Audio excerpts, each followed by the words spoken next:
up, wake-up call from Hollywood. Luka and LeBron were quacking. Feed them. Decision. You can't get Luka. Just wide open layup or dunk. Harden had it. Here it goes to Reeves. Oh, look out! Look out, LeBron! Throw that baby down. I mean, really, that's incredible. When you take a look at LeBron, all-time record holder, games played, minutes played, points scored, and shots made. Yesterday, he added another to that incomparable resume. Kareem Abdul-Jabbar became the winningest player in NBA history. 1,229 wins and counting, including the postseason. Bring in our friends. Iman, I want to start with you. Luka and LeBron have been fantastic. Do they need to be at their best the entire time for the Lakers to do what they've been doing? I think they do. When we're talking about the playoffs, we're talking about guys getting ready for a certain rhythm and a certain approach that they can deal with the whole game. If you're a role player or a guy that's talked about as a swing guy during a season, you need to know that your stars are going to lead the charge the way that they lead the charge. Luka Doncic has been giving us a healthy diet of everything to expect in the postseason. It's actually starting to bother me that I haven't been talking about him more when we start talking about the MVP discussion, because when you think of the Lakers, there's no night that you feel like they can really come out here and compete if Luka is not suited up. So my bad for that, Luka, because you have been doing a great job, especially in this month. But yes, the Lakers do need LeBron and Luka to come to play, as well as AR to come to play if they choose to make any noise in these playoffs. And that's no disrespect, but also including DeAndre Ayton. And look, in 600 points out of Luka, yeah, really, really good, historically good. Also historically good, Vince. You're sitting here, we talk about LeBron at 41 years old. What does prime LeBron look like at this age to you?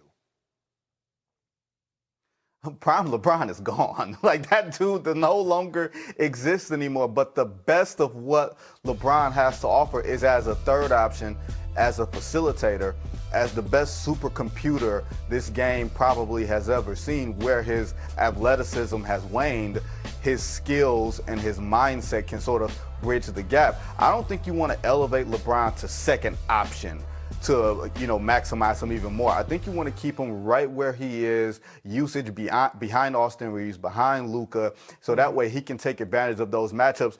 I'm not sure how far the Lakers can go. We've been talking about this since the Lakers began this March streak. Can they get to the Oklahoma City, San Antonio class? They can't. They just don't have the personnel to get there. But can they get out of the first round of the playoffs with this best version of LeBron James, who on a night can steal you a game? All you need from your third option, if he's LeBron James, is to give you one night a series, and I think he can do that. And on any given night, if he's your third option, and then all of a sudden LeBron has one of those vintage LeBron games, then the other team's going to really be in trouble, because we've seen it happen over the past couple of weeks. And Iman, I'm going to take something you said about not giving Luka enough credit, and you're bad for that. I think it's all of our bad for not sitting back and saying, wait a second now. J.J. Redick, head coach, Lakers, he deserves a lot of credit for this as well, Iman. Yeah, it's just because we're giving the Lakers a ceiling, I think, just like what Vince was saying. We see a ceiling on them to, if you make it to the second round, by all means, that's a great season. But that's not to take away from what J.J. Redick's done, because he has figured it out. We did not see the Lakers becoming the third seed, and that's a lot to do with Luka Doncic and the offensive explosion that he's shown us throughout the season. I'm starting to think 34-8-8 sounds good in the MVP conversation, because who thought they were going to be here? When you think of J.J. Redick figuring out that I can have a scorer in Luka Doncic, I can have AR-15 ready to go, and I can have LeBron James take a back seat. You have to be able to communicate that to these three players who all are looking to be the number one option on another team. To have that conversation, sit all of them down, and then get all those guys in the locker room to get behind it.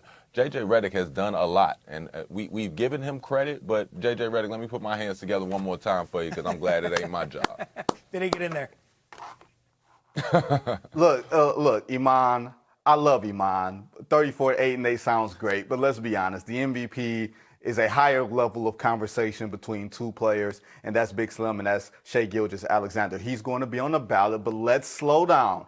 Now to J.J. Redick, I think the two most important things in the NBA are to have a star player in a head coach and for them two guys to be on the same page. The Lakers actually have that. And Luka is young enough, and JJ Redick is young enough and still growing as a head coach. And he's done a remarkable job, I think, with mismatched personnel. They don't have rim protection. They don't have overwhelming athleticism. But this team has grown throughout the course of the year despite their roster deficiencies. And going back to what the franchise has to have, their future is bright.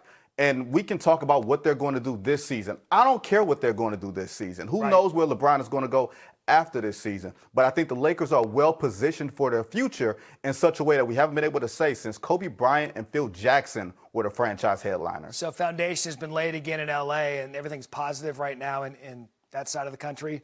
Over here with the Knicks on the road taking on the Rockets. Not as cakes and pies for the Knicks. KD in action last night, had a good one. Spots up, knocks down the jumper. It appears that the Eagles and Jalen Hurts may be heading towards a make-or-break season. And a brand new article posted on ESPN.com this morning, our reporters Tim McManus and Jeremy Fowler detail many of the issues between Hurts and the franchise. At the center of it all, the Eagles' passing attack, which struggled last season, leading to internal frustrations, most notably from wide receiver A.J. Brown. Sources say Hurts has pushed back on changes that would diversify the offense and goes off script from the game plan at times. One source describes Hurts as not always coachable, and his teammates are starting to notice. We want to welcome in Jeremy Fowler and our NFL group with us. But first, Fowler, I want to start with you. Incredible job reporting here. What did you come away with about what's going on in Philly with the quarterback and the team? Well, Matt, I came away with the notion that Jalen Hurts, despite immense success, is facing some frustrations now within his own building. Mainly, sources point to an issue with coachability, that even in 2024, when they won the Super Bowl, coaches trying to implement new schemes, motions and shifts, maybe more things under center. Hurts has pushed back to those at times. They feel like changes within the huddle to play calls have been excessive at times, even giving signals to receivers with hand signals to change a play that weren't installed in the offense. So those are things that have just sort of come to a head despite all the winning that they've done. Yeah. The passing attack has not diversified in recent years. And now you have another coaching change with offensive coordinator Sean Mannion coming in. It's a situation where there's a moving train that Jalen Hurts now has to get on. Again, article on ESPN.com, and Fowler, I want to follow up if I may, because the reporting happened, the story dropped today. How long has this, discrepancy between the quarterback and the coaching staff been going on in Philly? I would say it dates back to 2023, but in different forms. You had a situation before where Nick Sirianni and Jalen Hurts had some tension coming off of that Super Bowl run that they had in 22.